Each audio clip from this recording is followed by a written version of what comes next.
Thank you for coming this evening. I'm truly honored to be here tonight at the Braveheart Dinner to stand here to share my story. It's been a long and crazy journey to arrive at this chapter in my life. There was many times I felt like giving up, but now I see that God was there through every struggle with me, and He had a plan.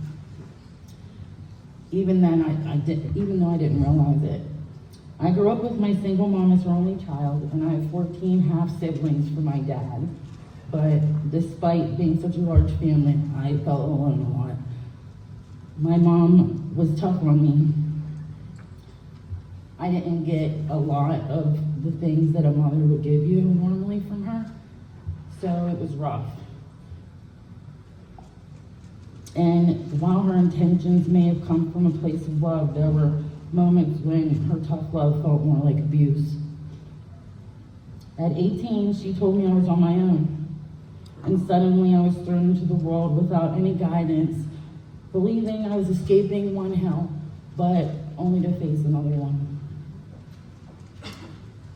Not long after stepping into this new world, I found myself in my first serious relationship. It was exciting and liberating, and yes, it introduced me to pain pills. What began as casual partying twisted itself into a dark spiral of addiction that got me and many of my friends stuck as well. It became a choice between enjoying life or getting high again. Going out with friends or staying home and get high, or even paying the bills or getting high.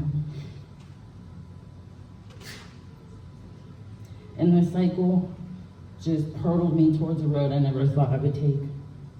When the pills ran out, misguided friends suggested heroin as a cheaper alternative. It was a pivotal and tragic mistake that would change the course of my life forever. My relationship ended, leaving me alone with an addiction that felt insurmountable. I spent years trying to rationalize and hide my addiction, going from job to job, going around people trying to pretend like everything was okay, thinking that they couldn't see it, but you can see it. In 2013, I entered a new relationship that brought me more happiness than I'd felt in a long time. I was self-medicating with Suboxone from the streets, and I'd made a crucial decision that I wanted to continue this and experience life without substances, so I flushed it down the toilet.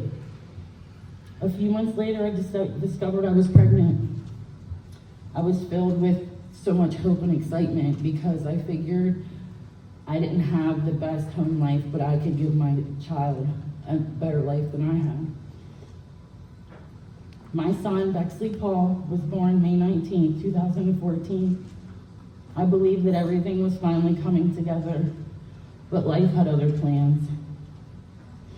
Bexley's father, despite my hope, had found addiction himself, and he had spiraled deeper than I had ever been. I found myself in a heartbreaking situation, trying to juggle motherhood, my job, and a worsening addiction. We had to make the unthinkable decision to leave my son with my mom, dreaming of a day I could reunite our family.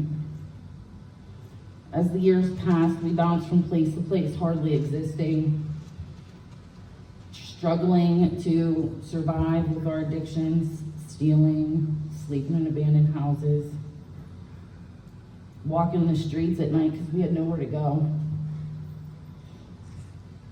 I hit rock bottom when my son's father was arrested, leaving me utterly alone once more. I would stand across the street from my mom's house, hoping to see Bexley run past the window, dreaming that it would be me in there instead of him with my mother. But I couldn't bring myself to knock on the door because I knew I couldn't do anything for him at that moment. I couldn't even take care of myself. But even through the darkest moments, God was always there, whispering strength and encouraging me to seek help. I finally went to rehab. It was an incredible learning experience. I was resistant to the process, though. I came home and I didn't change my people, places, and things. And of course, if I'd done that, I would have prevented probably relapses since then. Not wanting to backslide to the complete misery I had escaped, I joined the Discovery House, and I met Miss Kathy, along with other counselors that taught me so much about myself and my addiction. It took time, but eventually I understood that this journey required commitment. I dug deep to learn why I made the choices I did, and not just for myself, but for my son and my mother, because I wanted better relationships with both of them. As I fought and grew, I reached out to my mom continuously for over a year, fueled by God's insistence not to give up. I wanted to be a part of Bexley's life again. Last year, I was able to bring him gifts for his 10th birthday, a monumental moment when I could feel like a mom again. However, life dealt another blow this past August when my mother passed away unexpectedly. The pain was so great, but I knew I had to stay focused for Bexley. Today, I stand here proud to say that I have been sober for 3 years this coming August 26th.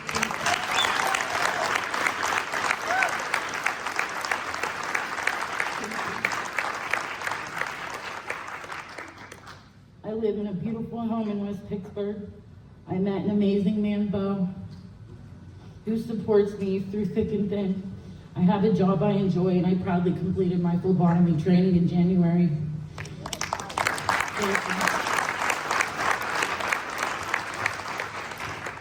Bexley spends every weekend with me, and every moment together is something I cherish deeply.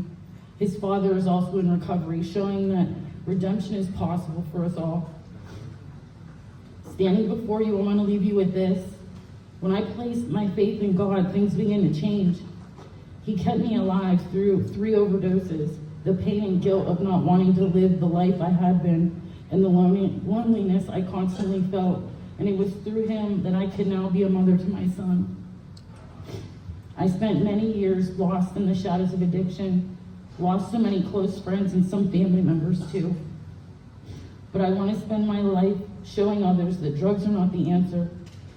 And even in death, their memories keep me strong. There is hope, there is healing, and there is a loving end waiting for you on the other side of struggle. I'm so glad to see many of my friends here today recovering as well. Thank you for being here, for listening, and letting me share my journey.